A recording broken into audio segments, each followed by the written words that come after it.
ቼልሲ ሮማን አብራሞቪች ስር ሆኖ ብዙ ትራንስፈሮችን ያደርግ ነበር።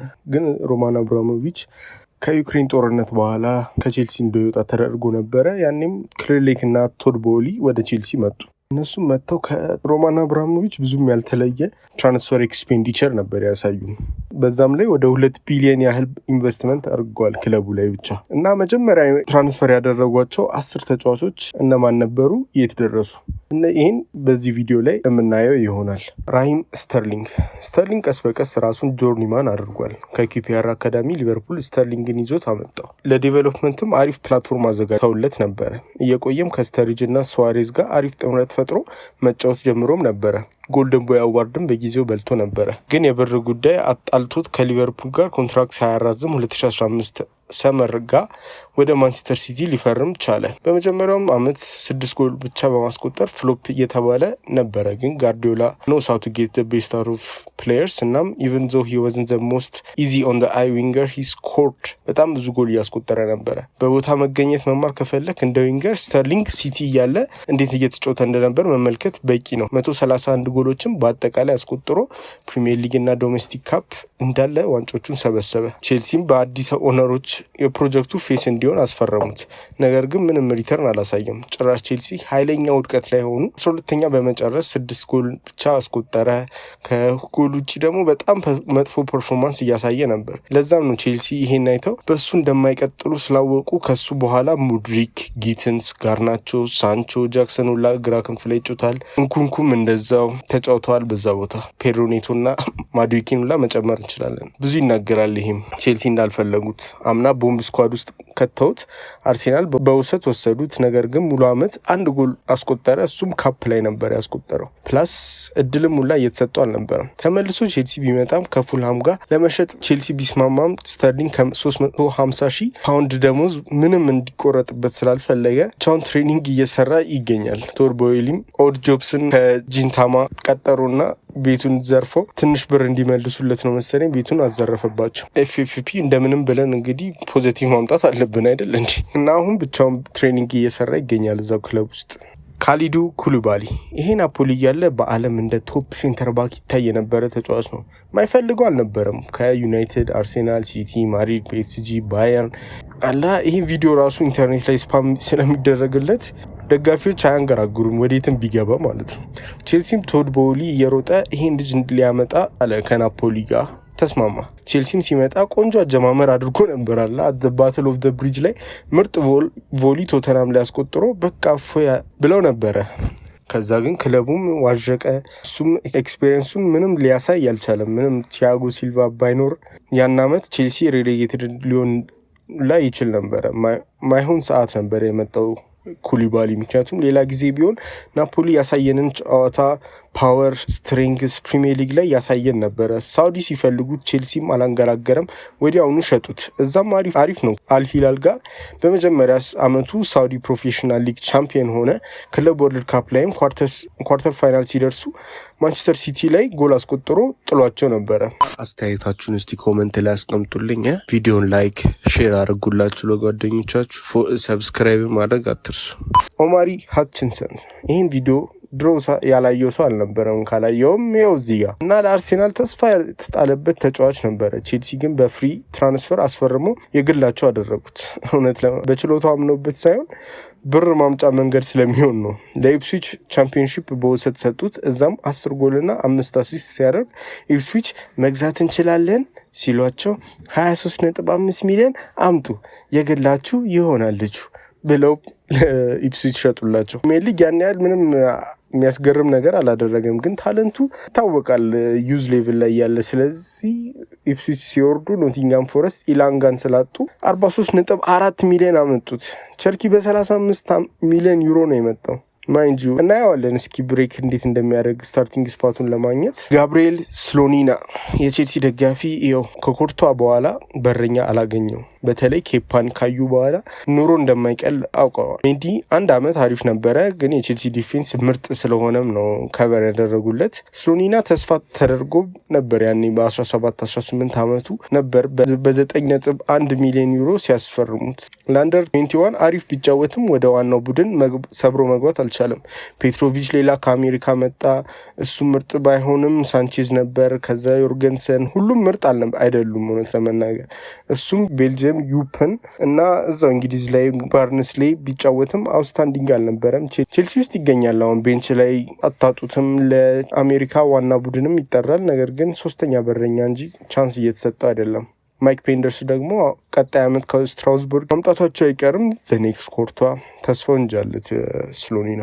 ካርኒ ቹኩሜካ ካርንስ በጣም ታለንትድ ተጫዋች ነበር። አስቶን ቪላ እያለን ፈርስት ቲም ብዙ ቻንስ ተሰጥቶት ነበረ። ቼልሲም 20 ሚሊዮን ዩሮ ከፍሎ አመጣው። ከቤንች እየመጣ ቢጫወትም 12ኛ የሚጨርሱበት አመት ኬዮቲክ ስለነበረ ቡድኑ ታዳጊ ዴቨሎፕ የሚያደርግበት ደቂቃ ሊሰጠው አልቻለም። 2023-24 ሲዝን ሊጀምር ሲል ፍሬንድሊ ላይ በጣም ኢምፕሬስ አድርጎ አመቱ ሲጀምሩ ላይ የመጀመሪያ ጨዋታቸው ከሊቨርፑል ጋር ነበረ። እዛ ጨዋታ ላይም ስታርት አድርጎ ነበረ።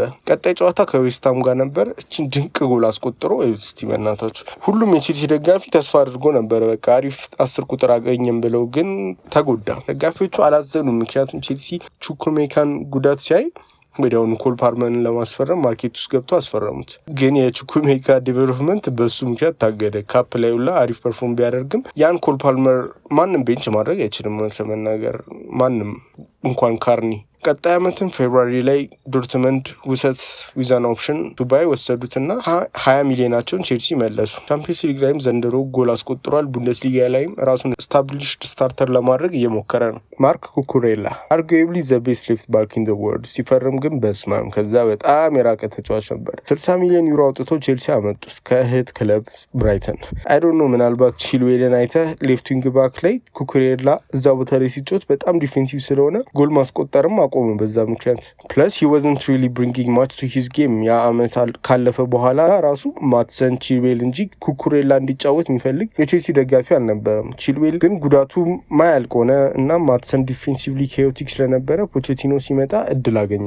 የቼልሲ ደጋፊዎች እየቆዩ እምነታቸው ጨመረ። ሶሊድ ሲዝን 2023-24 ላይ አሳልፎ ፕላስ ፐርሶናሊቲው ሞር መታየት ጀመረ። ኦ you are that guy ብለው ተቀበሉት የቼልሲ ደጋፊዎች። ዩሮስ ላይ ዋንጫውን እንዲበሉ ስፔንን አገዘ። በኋላም ደግሞ ዘፈን አወጣ። ያቺ ዚስ ባንገር ባይ ዘ ዌይ። የቆየም ሬናቶ ቬጋ መጣ። ቤንች ይሆናል ሲሉ ልጁን ቻው አስባለው ወደ ዩቬንቱስ። የመጣበትን ፈተና ሁላ ተወጥቷል። ጭራሽ ጎልም ሁላ በደንብ ማስቆጠር ጀምሯል። ፖሊሴ ራሱ በቅርብ የሰጠው ኢንተርቪው ላይ he is the toughest opponent I've ever faced ብሎታል። ይከብዳል። ኩኩሬላን ላሚን ያማልን ሁላ እዚህ ነው ስራ የሚጀምረው ብሎ አስፈራርቶ ከስፔን ኢንተርናሽናል ትሬኒንግ ላይ እንዳይመጣ ሁላ አድርጎታል። ታይለር ዲብሊንግ ይሁት እስኪ ይሄን ጎል 16 አመቱ ነው አለ ከአንደር 23 ኒውካስል ተጫዋቾች ጋር ነው እዚህ ጋር የሚጫወተው። ከዛም እዛው ጨዋታ ላይ የራሱን ጎል ደገመው። ሃትሪክ ቢሰራስ በ3 ተመሳሳይ ጎሎች። ታይለር ዲብሊንግ አምና ሳውዛምፕተን ደህና ነገር ያሳየ ልጅ አንዱ ብቸኛው እሱ ነበረ። አሁን ኤቨርተን 19 አመቱን ልጅ በ40.5 ሚሊዮን ዩሮ አምጥተዋል። ቼልሲ ምን አደረገ ትላላችሁ? አዎ ግን ቼልሲ 2022 ላይ ታይለር ዲብሊንግን 1.7 ሚሊዮን ዩሮ አስፈርሞ ነበር ከሳውዛምፕተን አካዳሚ። 2 ጨዋታ ለአንደር 18 ቲሙ ተጫውቶ ግን ከሳውዝ ኮስት ወደ ለንደን ከቤተሰብም ስለራቀ መመለስ ፈልጋለሁ ብሎ ተመለሰ። ቼልሲ ምንም ብር ሳይጠይቅ ዲብሊንግን ወደ ሳውዛምፕተን መለሱት። እሱም አሪፍ ዴቨሎፕ አድርጎ ኤቨርተን እንጃይ ትራንስፈር ካገኘ ያቺ የራይት ዊንግ ስፓት የእሱ እንደምትሆን አንጠራጠርም። አምና ለሳውዛምፕተን ሁላ ችለውታውን በደንብ አሳይቶናል። ሲዛሬ ካሴዴ የቼልሲ ደጋፊዎች ተስፋ የጣሉበት ሌላ ፈላ ተጫዋች ከኢንተር ሚላን ያመጡ ሲዛር ካሴዴ ቀጣዩ ባላክ ይሆናል እየተባለም ነበረውላ። ለቼልሲ አንደር 18 በጣም ኢምፕሬስ አድርጎ ካሴዴ ወደ ሪዲንግ በውሰት ተሰጠ። እዛም ሄዶ ግን አንዳንድ ሚድፊልደር አንዳንድ ስትራይከር እየተጫወተ ብዙም ዴቨሎፕ ሳያደርግ ተመለሰ። እና ፕሪሲዝን ላይ ኢምፕረስ አድርጎ ለቼልሲ ግን በውሰት ድጋሚ ቻምፒዮንሺፕ ለኤንዞ ማሬስካ ሌስተር ሲቲ በውሰት ሰጡት። 2 ጎል አስቆጠረ በ22 ጨዋታ ላይ ግን ብዙም ኢምፓክት አላደረገም። ቼልሲም ደግሞ ሚንፊልድ ላይ ጉዳት አጋጠመውና ካሴዴን ወደ ቡድኑ መመለስ ፈለገ እና ጠርተው መለሱት። ብዙም ሳይጫወት አለፈ አመቱ ቶሪኖ ፈልገውት ጠሩት። ኦልሞስት ብራቸውን አስመለሱ። ቼልሲ 13 ሚሊዮን ዩሮ አሁን እዛ እየተጫወተ ይገኛል። ብዙም ኢምፕሬሲቭ አይባልም ግን ስቲል እየተጫወተ ነው። ዌዝሊ ፎፋና በጣም የሚፈለግ ሴንተር ባክ ነበር፣ ስፔሻሊ ከሴንት ኢቲየን ከሳሊባ ጋር ብሬክ ስሩ ካደረጉ በኋላ። ነገር ግን የአንዱ በጣም ሰክሰስፉሊ የሄደ ቢሆንም ከሪሩ የፎፋና ጉዳት የሸፈነው ከሪር ሆነ።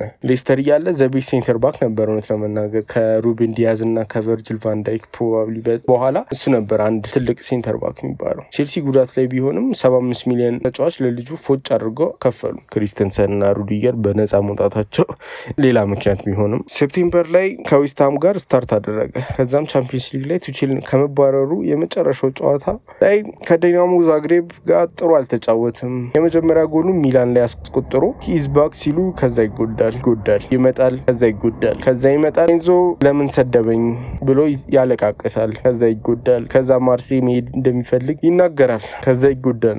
ጭራሽ አደጋ የሚያደርስ አነዳድ መንጃ ፈቃዱን እንዲቀማ አድርጎት ሌላ ኮንትሮቨርሲ አመጣ።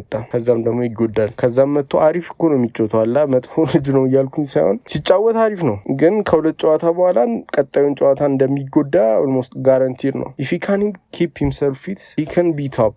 ግን ፊትነስ ኢሹ በጣም ጥያቄ ያለበት ነው የፎፋና። ፒየር ኤሜሪክ ኦባማየንግ የቾኮላ ሳይኒንግ ከተባለ ይሄ ነው። ኦባ ምርጥ አጥቂ ነበር ነው ለመናገር። አርሴናል እያለ ጎልደን ቡቱላ በልቷል። ግን አርቴታ ፊት ሲሰጠው ማላገጥ ጀመረ እና ከአርሴናል ወጥቶ ባርሳ ገባ። ሄውስ ቶፕ ባርሳ እያለ 17 ጨዋታ 11 ጎል ላሊጋ ላይ ያቺ ማድሪድ ላይ ያስቆጠራት ጎል ደግሞ አትረሳም። ቼልሲ መጥቶ ግን በጫወት የሚፈልግም አይመስልም። he just didn't care 3 ጎል በአንድ አመት አስቆጠረ። ግን ሲጫወቱላ ትዝ አይለኝም በትክክል። ቼልሲም ያስፈረመው ሉካኩ ከቱቼል ጋር ስለተጣላ እና ከሀቨርዝ ውጭ ሌላ አጥቂ ስላስፈለገ ነበረ። ግን ያ አመት ያስጠላ ነበር። ሰሞኑን ከትሩፕስ ጋውላ ስትሪም ላይ ከአርሴናል ወደ ቼልሲ ጁሩድ ቀሎት ነበር ሲመጣ፣ ለእኔ ግን ከብዶኝ ነበር። በአርሳም ወይ እኔን ወይ ሜምፊስ ዲፓይን መሸጥ ነበረባቸው እና ያኔ ቼልሲ ብቻ ነበር ኦፈር ያደረገልኝ፣ እሱንም ተቀበልኩት። ግን ትልቁ ሚስቴክ በከሪሬ የፈጸምኩት ለቼልሲ መፈረሜ ነበረ ብሏል። ከቼልሲ ወጥቶ ምርጥ ችሎታውን አሳይቷል። ማርሴይ ሄዶ 27 ጎል አስቆጥሯል በአንድ አመት። ከዛም ሳውዲ ሄዶ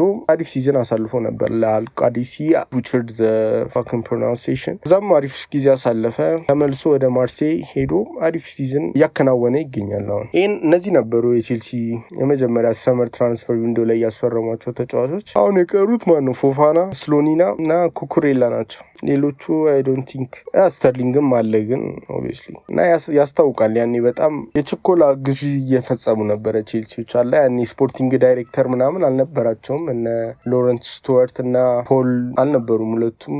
ፕላስ ጆ ሺልድስም አልመጣም ነበረ። ለዛ ነው በጣም ኬዮቲክ የነበረ ትራንስፈር። ኦልሞስት ኢግባሊ እና ቦይሊ ነበሩላ ወደ ክለቦች ወደ ባርሳ እየሄዱ የኦባማያንግን ትራንስፈር ሊያስፈርሙ የሚሞክሩት፣ ዴምቤሌን ለማምጣት ሲሞክሩ የነበሩት፣ ራፊኒያንም እንደዛው። ተጫዋቾቹ ብቻ ራሳቸው ኦነሮቹ ነበሩ ለማስፈረም የሚሞክሩ የነበሩት። ስለዚህ አትፈርዱባቸውም እንደዚህ ብዙ ሚስ ማድረጋቸው። ከዛ በኋላ አይተነዋል። የሚያመጡት ተጫዋቾች በጣም ፕሮፊቴብል ናቸው ለክለቡ ካልጠቀሙላ። አመሰግናለሁ። ሰብስክራይብ፣ ኮመንት አድርጉ። ሌላ የረሳሁት ተጫዋች ካለ ሸቴን ነው። ምንም የረሳሁት ተጫዋች የለም። ጉግል የሚደረግ ነገር ነው። ኮመንት አድርጉልኝ። ሾው ሚ ላቭ ማን